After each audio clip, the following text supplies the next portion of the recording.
this verse, yo. And it goes, it's like Jeremiah 3:17 or some shit.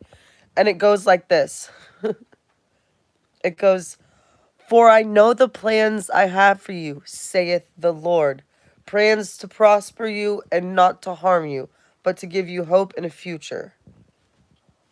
Now let's think about this.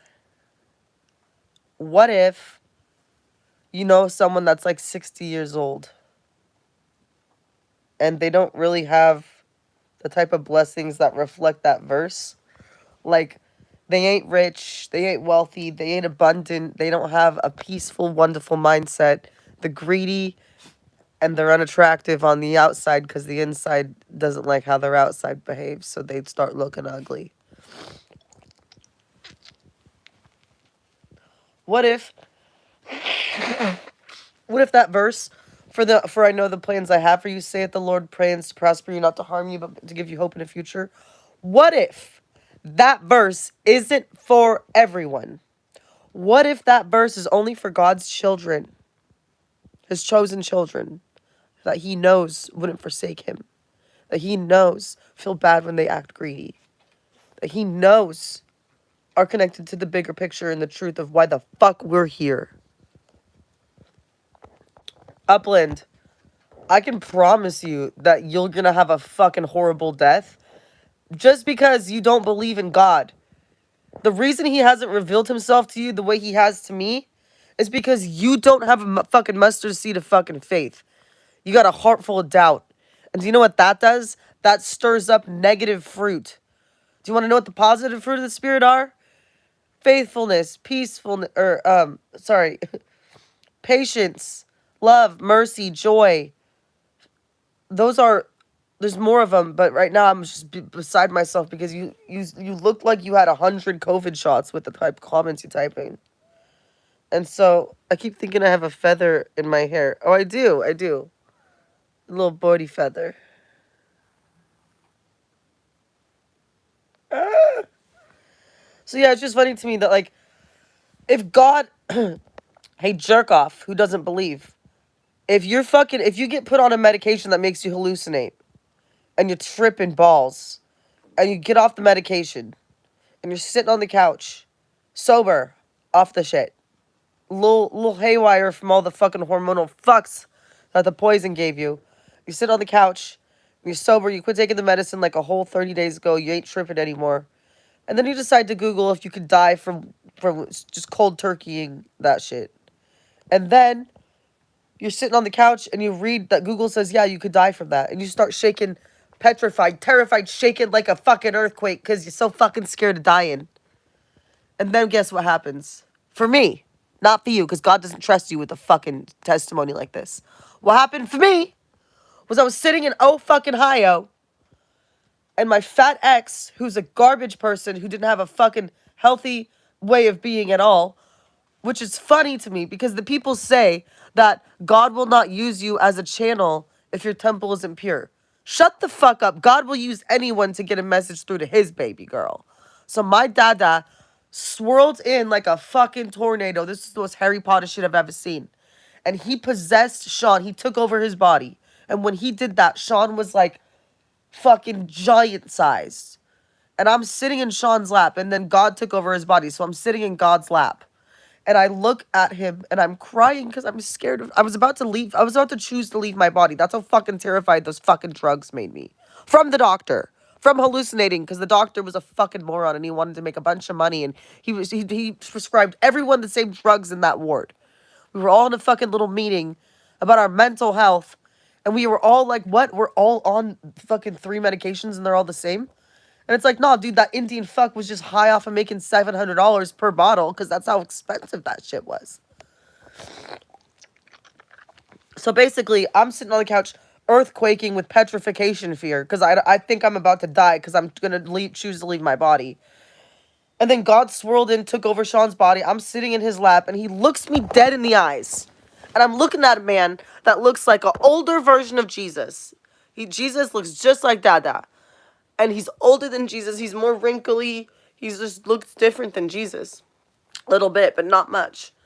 And then he looks me in the eyes as I'm sitting in his lap, and he said, Everything is going to be okay.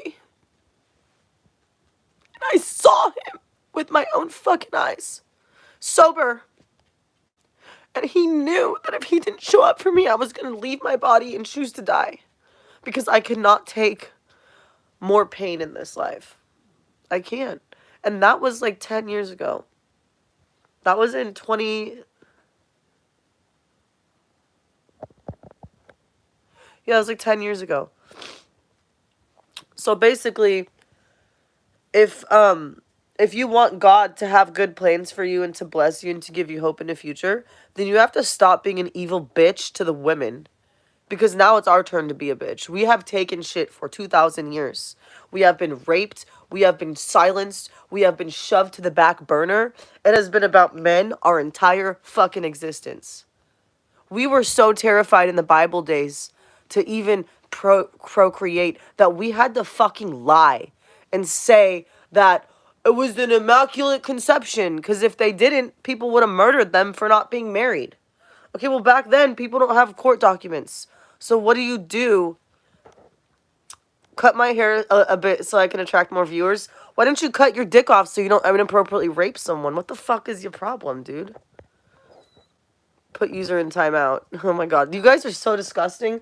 Like, honestly, swear to God, I'm covering the comments because somebody said you've been kept alive by men for centuries. You wouldn't have been able to survive. Hey, Amy Jerkoff, right? Or whatever the fuck your name is. Hey, faggot. Guess what?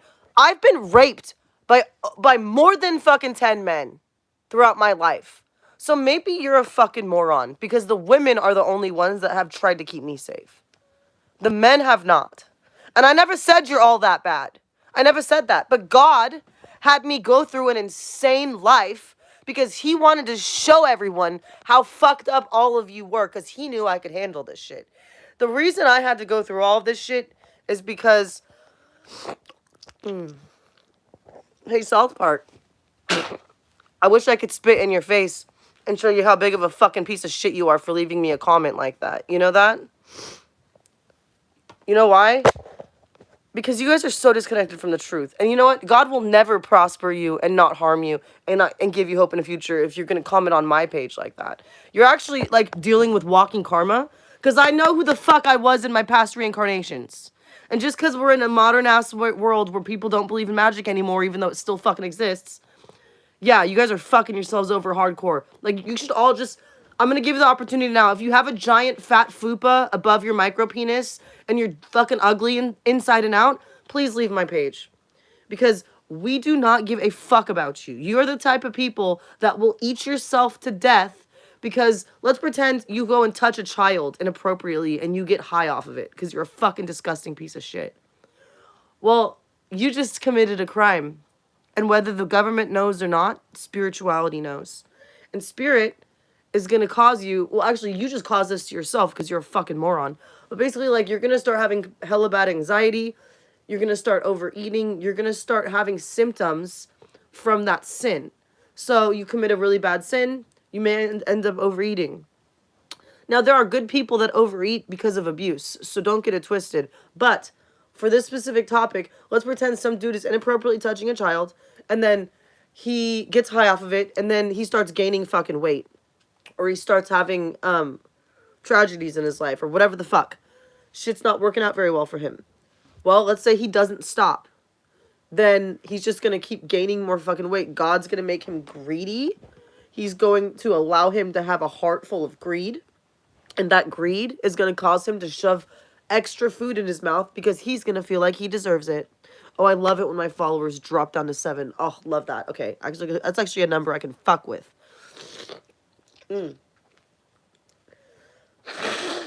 7 and 11 have always been my favorite numbers. Anyway, so you're doing some hardcore sin, and now you're shoving too much food in your mouth. And over 10 years, you can't stop. You just keep over fucking feeding yourself. Well, guess what? That extra food that you feeding yourself is your fucking death. Because God is like, oh, you're going to treat my baby like that? Oh, well, now I'm going to make you fucking kill yourself with food and you're going to have no self-control. Guess what the number one sign of demonic possession is? Lack of self-control. So, You can go look it up on the Catholic fucking website. Now, religion did get a lot of shit wrong, but they do have some true information. Not a lot, a little. So I just think it's so funny when I meet a person and I can see how fucked their aging is and how ugly they are inside and out. I start reading their sin. I literally can tap into your genetics, read your sin, see how your parents abused you, and see how the fuck you treat your wife. I can read people. I have a coworker that asked me for my phone number, and he had this really evil glow in his eyes, and he literally had almost like horns in his fucking face. And it wasn't like actual horns, but it very much represented that a little bit. And he really wanted my cell phone number because he really wanted to fuck me. But I don't like evil people because they're fucking ugly. And since he was so evil, like inside and out, he looked fucking disgusting. Like super unattractive. Very, he just looked like a nasty person. Like an evil piece of shit. And I started reading his DNA, and like he refers to his ex as his baby mama, and they like didn't work out because he abused her mentally, physically, like the whole shebang. And and then the nerve, he's like all pissed off that he has to commute to see his kid at 6 a.m. and all this shit. Okay, well maybe if you weren't a piece of shit to the woman who literally birthed a child for you, then maybe God would bless you with an easy life. But you chose to make her life a living hell, which is what God is going to make your life a living hell. Why, you ask? Because when you put your fucking dick in someone and you ain't married them yet, and you produce a child, you have created a fucking soul tie outside of a fucking covenant. You cannot do shit like that without having a covenant. What is a covenant? It's when you declare that you're not going to give the fuck up on each other. Fuck a government marriage paper. Fuck a fucking all that shit. Do you have a covenant in your heart with someone and you 100% know that you ain't going to give up on each other? Because a lot of these men out here are fucking liars. These hoes ain't loyal. Now, the men and the women are both shit. But a lot of the time, the women become evil after dealing with an evil man's abuse for a long time. Kind of like me, where I've been raped by like everyone in California. I've been raped in fucking Washington. I've been raped in Ohio. I've been raped in Ohio. I was raped by fucking doctors. Can't wait to fly out there to do that lawsuit. And what's crazy, that looks like a candy cane. What's crazy to me is that like even the job you work, if you're working a piece of shit job and they're like providing services that kill people, do you think you're gonna live a healthy long life? I would rather not make $1 and live in a bush than fucking work for a crooked company that's killing people. And so people get bad karma from doing dumbass basic shit. Like, let's say you have a job at the medical industry and you're a nurse or some shit. Like my cousin Candace, who thinks she's a fucking savior, but she's really just a dumb bitch. So, and she acts like my mother, and I feel so bad for her kids because her countenance changed after she had her third kid. And it fucking makes me so sad because those kids deserve a mother and not a fucking mom. They deserve a mother. But anyway, she has low intelligence, so it's not like I can help her because she drinks the fluoride water every day, all day, and she's obsessed with like personal gain and like stuff. She doesn't actually have a connection to the truth, so it's really fucking sad that how she treated me and how low intelligence she is to not understand where the fuck I was coming from. But you know what? I don't need low intelligence people in my life. She was my favorite cousin, not anymore. We were very close growing up. But people, like, you can outgrow people. Like, if someone's character changes and they're not the same anymore, and you don't like that, then that just means that you've outgrown them and they're no longer, like, a necessity for you to keep around yourself. But if you're working in a bad job, and let's say you're working in a job, right, at a medical industry, and it's COVID, and they are literally like, okay, well, you have to get the shot and you have to give it to everyone else. And you feel really uneasy about that. You're like, ooh, well, this is like sketch. Like, I don't understand. Like, what about our fucking autonomy and our freedom? And like, we haven't even had this on the market for very long. Like, that comes off very Holocausty, very Hitlery. And so instead of like quitting your fucking job and working at a fucking pizza store somewhere or just getting on unemployment or whatever the fuck you have to do, go to the fucking food bank, don't pay rent. I don't fucking know. Whatever the fuck you need to do to not kill people. If you just kept working that job and then instead of like listening to that inner voice that was like, this is evil, this is wrong, this has Satan's agenda written all over it, then basically you keep working that job and you actually like start saying the verbiage that was said to you that made you uncomfortable. You start saying that to other people to guilt trip them into thinking that they need a fucking life-killing, life-saving medical treatment. And you start giving it to these people and they start dropping dead. Do you think your name is clear in the book of life? Probably fucking not. Because you're killing people. And then you're repeating the verbiage that was spoken to you that made you uncomfortable. And you're literally casting spells on people to brainwash them to think that that's safe. And then you're shooting them up with a death shot. Yeah, that's like signing your life to fucking hell. And just saying, yeah, I want to live in purgatory forever. Fuck being in a body. There is no such thing as heaven on the other side. There's no heaven. We are not supposed to be in spirit form. We are supposed to be in the physical form. Like, if I give you a fucking... Let's pretend this is a fucking gumball machine. Let's pretend this is a gumball machine. And there's a bunch of gumballs in here. And all the gumballs want is for someone to purchase a coin, stick a coin, and get a gumball out so the gumball can live its life. And then all the people that are already living are fantasizing about being a gumball. Why the fuck would you want to be stuck in a bottle like a fucking genie, you stupid fucks? Wake the fuck up. I did the death thing for him and I had to edit something in the dark void. Because nobody understands this shit because we're so fucking obsessed with dying that we're forgetting that we could live. People used to live for 1,000 fucking years in the Bible. Wake the fuck up and stop being stupid. I'm so sick of this shit. But you know what? The people that have shit fuck karma, they have to die. They don't have a choice. Their bodies give up on them. Why, you ask? Because they're fucking too busy being greedy. I gotta take my dog out to go potty. I love you guys. Have a blessed day.